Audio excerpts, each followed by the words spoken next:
I thought it was just another speeding ticket, 5 miles over, maybe 10. But when the cop opened my trunk, there was a blood-stained glove, a black backpack, and jewelry I'd never seen in my life. That's the moment I realized my entire life could go to hell in seconds.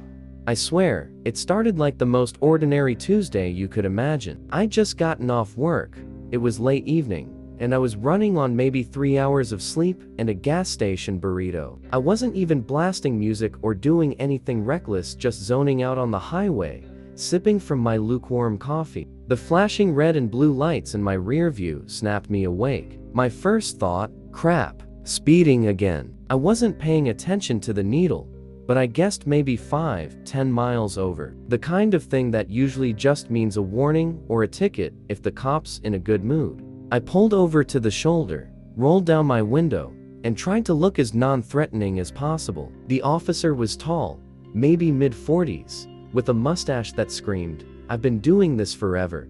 He leaned in, flashlight flicking across my face even though it wasn't that dark out. "Evening, license and registration." I handed them over without a word, heart pounding in that stupid way it always does when you're face to face with a cop. Even when you've done nothing, your brain just screams, you're guilty of something. He glanced at my stuff, then said flatly, "Step out of the car."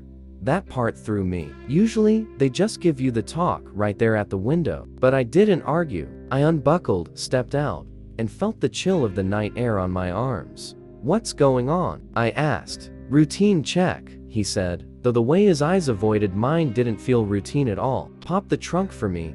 Now here's the thing. I don't keep much in my trunk. A set of jumper cables, a ratty old blanket, maybe some grocery bags. That's it. So I wasn't nervous. Annoyed, yeah, but nervous? No. Pressed the release and the trunk lifted with that squeaky sound it always made. The cop's flashlight cut across the inside. Then it stopped. His whole body stiffened. "What the hell is this?" he muttered. I frowned, leaned to look. That's when I saw it. A black backpack, not mine, sitting dead center like someone had placed it there on purpose. Next to it, a single glove, beige colored, but stained dark at the fingertips. And tucked under the strap of the backpack, a silver necklace with a little heart-shaped charm. My stomach dropped so fast, I thought I was gonna puke right there on the asphalt. That's not mine," I stammered. "I don't even know what that's, sir." Step away from the vehicle.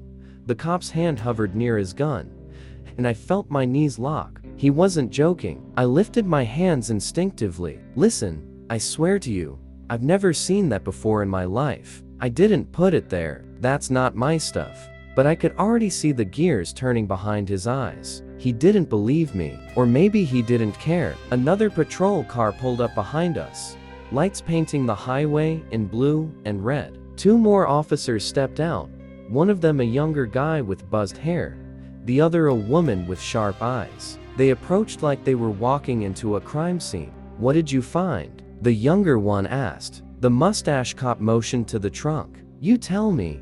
They leaned in, looked, then looked at me. The younger one actually chuckled under his breath, like he thought he'd caught me in the dumbest lie. My chest was tight, panic crawling up my throat. How the hell did this get in my car? I hadn't let anyone borrow it. I hadn't even left it unlocked. Now imagine what happens next. But before that, smash that like button and hit subscribe, cause the craziest part is just getting started. At least, I didn't think I had. "Sir," the woman said, her voice calm but firm, "we're gonna need you to step to the side. Hands where we can see them." Wait, I said quickly. "You don't understand. I just got off work. I've been driving straight home. That stuff is not mine. Please, check fingerprints, DNA, whatever. You'll see." The mustache cop gave me a long look. Funny thing, criminals always say that. That word criminal hit me like a sledgehammer. It didn't matter that I was innocent. Right then, on the side of that road, I was already guilty in their eyes. I wanted to scream, but all that came out was a hoarse whisper. Someone set me up, and in the back of my head, a terrifying thought started to bloom. What if this wasn't random? What if someone wanted me to take the fall for something way bigger than a speeding ticket? That word criminal hit me like a sledgehammer. It didn't matter that I was innocent. Right then, on the side of that road, I was already guilty in their eyes. I wanted to scream, but all that came out was a hoarse whisper. Someone set me up, and in the back of my head, a terrifying thought started to bloom. What if this wasn't random? What if someone wanted me to take the fall for something way bigger than a speeding ticket? That word criminal hit me like a sledgehammer. It didn't matter that I was innocent. Right then, on the side of that road, I was already guilty in their eyes. I wanted to scream, but all that came out was a hoarse whisper. Someone set me up, and in the back of my head, a terrifying thought started to bloom.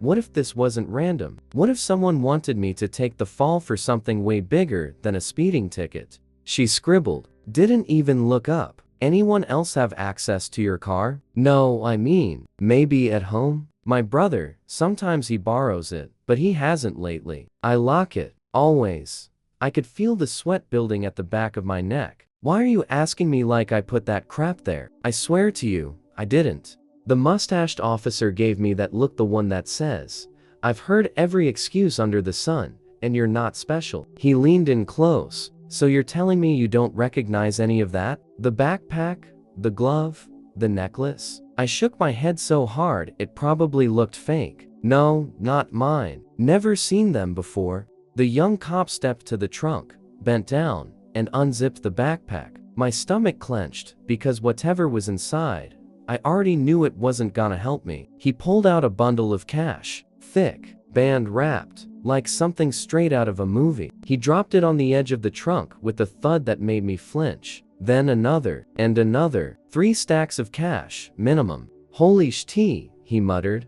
I swear my heart stopped. That's not, my voice cracked. That's not mine. You have to believe me.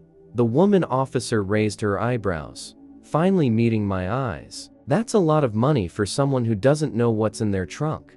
I could feel the panic boiling over now. My mouth was dry, hands trembling. I wanted to run, but where the hell would I go? They'd chase me, and that would just seal it. The mustached cop zipped the bag back up, then glanced at the others. We'll take him in. This is evidence. Wait, I almost shouted. You're not listening. Someone put that in there. Somebody set me up. Check the cameras on the lot at my job. Check anything. You'll see. But they weren't convinced. Not even close. The younger cop pulled out cuffs, and the cold metal snapped shut around my wrists. That sound click felt like my whole life closing in. They sat me on the curb while they did whatever cops do.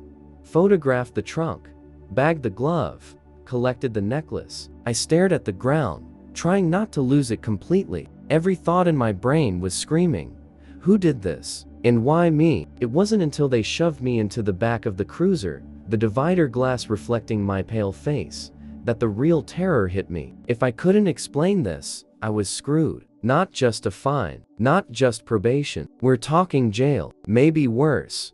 At the station, they led me into a gray room that smelled like coffee and sweat. The Klitsch interrogation room, single table, 2 chairs, buzzing fluorescent light overhead. My cuffs were clipped to a metal loop in the table. I sat there for what felt like hours, staring at the wall, until finally the door opened. The mustached officer walked in with a folder. No coffee, no small talk. He just sat down, flipped the folder open, and slid a photo across to me. It was the necklace, the silver one with the heart-shaped charm. Up close now, I could see tiny initials etched into the metal. L. You really expect us to believe you've never seen this before? He asked. Yes. My voice cracked again. Too desperate. I don't even know anyone with those initials. He leaned back, folded his arms. That's interesting, because this exact necklace was reported stolen last week. My blood ran cold. And the glove? He continued. We're running prints, but I'll tell you right now, it was found at a burglary scene. Same day as the necklace went missing. My breath hitched. No, oh no.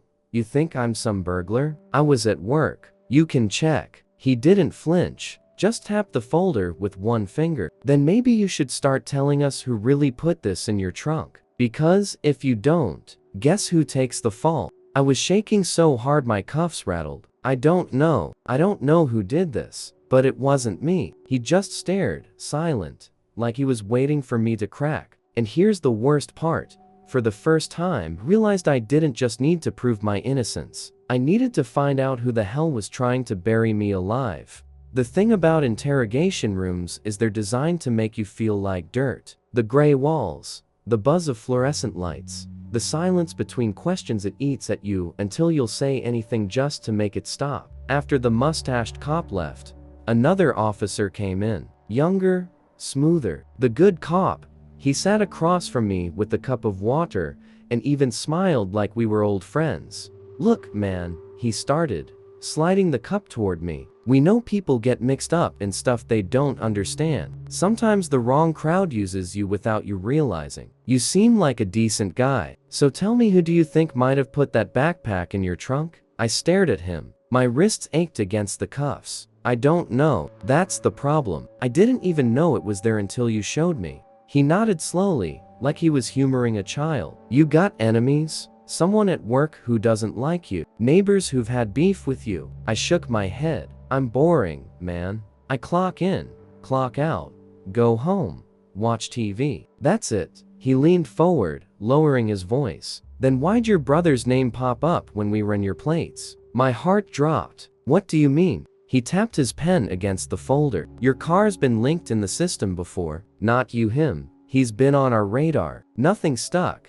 but his name's there. And you said he borrows your car sometimes, right?" For a second, the room tilted. My brother? I mean, sure, he wasn't perfect, always hustling, always with some sketchy side jobs. But framing me? That didn't compute. "I don't believe you," I whispered. The cop's smile faded. "Believe what you want, but from where we sit, either you're lying, or your own brother set you up. And guess what? Courts don't care which." I wanted to scream, but the words got stuck in my throat, because deep down, part of me knew it wasn't impossible. My brother had access. He knew where I worked, what time I left. He could have slipped something into my trunk without me ever noticing. But why? Before I could say more, the door opened again. The woman officer stepped in, holding a clear evidence bag. Inside was a folded receipt. She slapped it on the table. "Recognize this?" I squinted. The paper was crinkled, but the store logo was clear. "Gasmart 24/7, just 2 blocks from my house." "It was in the backpack with the cash," she said. "Time stamped yesterday, 8:45 p.m. That's right before your shift ended, wasn't it?" My throat tightened. "I wasn't there, I swear. I was already at work by then." "Funny," she said coldly, "because this receipt has your loyalty card number on it." I froze. My loyalty card? That stupid thing I kept on my keychain. The one I swiped for discounts on gas and sodas? How the hell did it end up in that bag? I didn't use it," I stammered. The young cop leaned back, arms folded. "So, what? Someone stole your keychain, swiped your card, bought gas, and then planted stolen goods and cash in your trunk, all to frame you? That's a hell of a conspiracy." It sounded insane when he said it. Even I wouldn't believe me if I were him. My pulse pounded in my ears. This is it. They've already decided I'm guilty. No one's gonna buy this story. I dropped my head into my hands, trying to hold myself together, and in that moment, something terrifying crept into my mind. What if this wasn't random? What if someone close, someone I trusted, wanted me out of the picture? Because whoever did this knew everything. My schedule, my car, even my loyalty card. That's not some stranger. That's someone inside my life. The minute they mentioned my brother, I couldn't stop replaying every interaction we'd had in the past few weeks. The late night texts, the random times he asked if I was using my car, the way he dodged my calls when I asked him to help with mom's bills. It all suddenly carried a different weight. But family's family, right? He wouldn't hang me out to dry like this. He couldn't. The minute they mentioned my brother, I couldn't stop replaying every interaction we'd had in the past few weeks. The late night texts, the random times he asked if I was using my car, the way he dodged my calls when I asked him to help with mom's bills. It all suddenly carried a different weight. But family's family, right? He wouldn't hang me out to dry like this. He couldn't. He leaned back, smug. "Your brother's in the building." We brought him in for questioning. The floor dropped out from under me. If that was true, then what the hell did he say about me? Before I could ask, the door opened and there he was. My brother. Same face, same crooked smile, but his eyes? Cold, detached. Sit, the officer barked. He sat across from me, folding his arms like this was some kind of game. Tell your brother the truth, the cop pressed. But my brother just smirked. What truth? That he drives too fast? That he doesn't check his trunk? Something inside me cracked. Why would you do this? I snapped. Why set me up? He leaned forward, voice low. You always got the easy road, man. Mom trusted you. Dad bragged about you, even when you were doing nothing special. You don't know what it's like to be the shadow in your own house. I blinked at him, stunned. So what? You ruined my life because you're jealous. Not jealous, he whispered, almost calm. Just tired of being the nobody. I needed leverage. I needed to show I wasn't just your screw-up brother. And guess what? It worked. The officer glanced between us, probably eating this drama up like a soap opera. But for me, it wasn't entertainment. It was betrayal in its rawest form. I slammed my fists on the table, ignoring the cuffs digging into my wrists. You're destroying me, man. For nothing. He shrugged. Not nothing. For me, it's everything. The cop cleared his throat. Here's the deal. We don't care about your family feud. We care about who's guilty. And right now, all the evidence points at you. Unless your brother is ready to make a statement. My brother's smirk widened. He looked at me, then back at the cop. Nah, he's the one who should answer for it, not me. It was like a knife twisting in my gut. The officer stood. That's enough. You'll be held until the DA decides what to do. I felt the walls close in. My own brother had just thrown me under the bus in front of the cops, and there was nothing I could say that would change their minds. Every shred of evidence, the backpack, the receipt, even my loyalty card was stacked against me. And now, his words sealed the coffin. As they dragged me back to holding, one thought kept looping in my brain. Blood doesn't mean loyalty. Sometimes it's just the knife closest to your back. They say silence can be louder than words. Sitting in that holding cell, surrounded by peeling paint and the low hum of fluorescent lights, I finally understood. Every second stretched, and all I could hear was my brother's voice echoing in my head, sealing me as the guilty one. Hours passed. No one came. Just the guards shuffling, inmates snoring, and me staring at my own hands like they were foreign. I kept asking myself, what do I even do now? They say silence can be louder than words. Sitting in that holding cell, surrounded by peeling paint and the low hum of fluorescent lights, I finally understood. Every second stretched, and all I could hear was my brother's voice echoing in my head, sealing me as the guilty one. Hours passed. No one came. Just the guards shuffling, inmates snoring, and me staring at my own hands like they were foreign. I kept asking myself, what do I even do now? He ignored my sarcasm. We've been reviewing surveillance footage near where you were pulled over. Guess what? Your car was parked outside a warehouse last week. That warehouse was linked to a break-in. You want to explain that? My stomach dropped. I've never been near any warehouse. I don't even know what the hell you're talking about.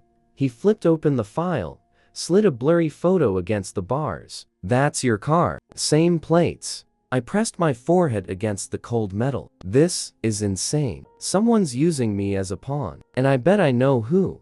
The detective raised an eyebrow. Your brother? I clenched my jaw but didn't answer. He sighed, tucking the photo back. Listen, off the record, I've seen cases where family is the sharpest knife, cuts the deepest. I stayed quiet, but my mind was racing. Was this all him? Did my brother really plant everything? Down to the damn receipts and parking cameras? And why? Just for envy? To prove a point? When they finally let me call someone, I dialed Mom. My voice cracked the second she answered. Mom, they think I'm a criminal. They think I did something I didn't do.